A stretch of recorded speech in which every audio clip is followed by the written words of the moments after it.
Okay, good morning, folks. It's Mike. Thanks for jumping on here with me this morning. In the U.S. this year, less than 5% of the adult population is even going to consider making a move. How do we get that up? Given that less than 5% of the population is even going to think about making a move, does it make sense to present more options than simply buying a primary residence this year? Couldn't we expand that 5% number, double, triple, quadruple, just keeps going on? Couldn't we? With the stock market as volatile and uncertain as it's been lately, have you noticed? As volatile and uncertain as it's been lately, does it make sense for people to diversify their investments and to hold real estate as part of a long-term overall investment strategy? Does it make sense? What if people bought just one house a year? What if you were 40 years old and you just bought one house a year for the next 20 years? By the time you reached a retirement age, you would own 20 properties, all income producing, most of which paid off or getting very close to paid off, and the tenant paid them off for you. You didn't pay them off, right?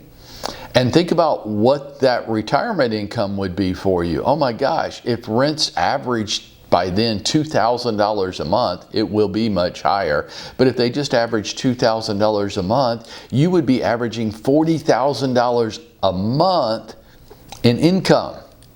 Could you retire comfortably? Okay, good.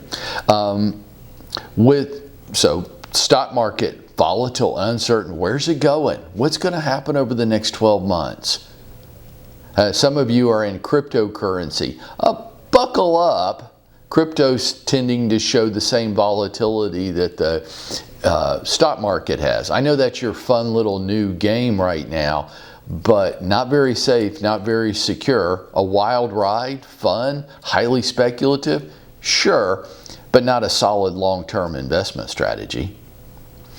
With savings rates so incredibly low, does it make sense to seek higher returns on relatively safe investments like real estate that have shown historically to perform strong and steady?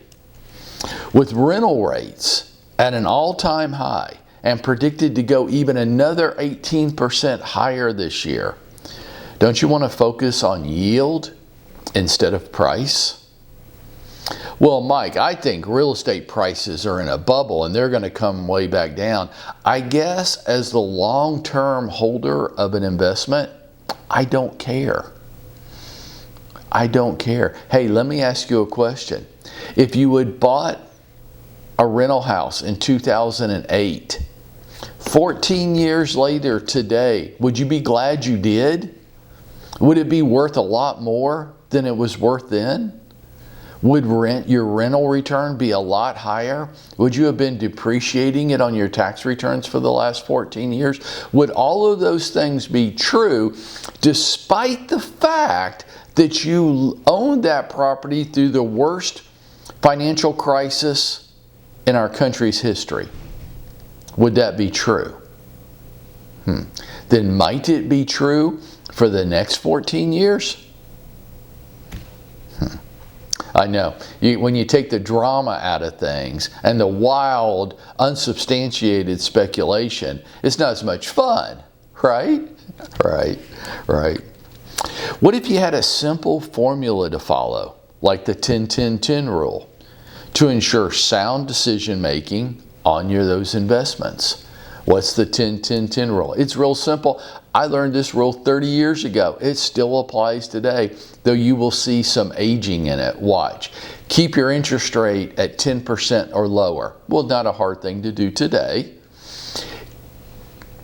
Keep your cash investment around 10% of your own money. And the most critical part of the 10-10-10 rule, keep the property within 10 miles of where you live. Don't be buying properties on the other side of Atlanta because it's a deal. It'll be a nightmare for you to manage. Keep the property within 10 miles of where you live. Yes, even for you real estate agents, keep it close to where you live. That's the part of the Atlanta market that you know the best, and it will be more manageable for you to own and handle. So if you had a simple formula like the 10-10-10 rule, would that help ensure that you're making sound decisions on your investments? What if you had an experienced realtor to help guide you through this process as your trusted real estate advisor? What if all these things were true? Could you create wealth and more long-term security for your family? Could you? And if we framed our message like this, in the forms of questions to people that just made sense, would that be another step in going out there and making it happen for ourselves today?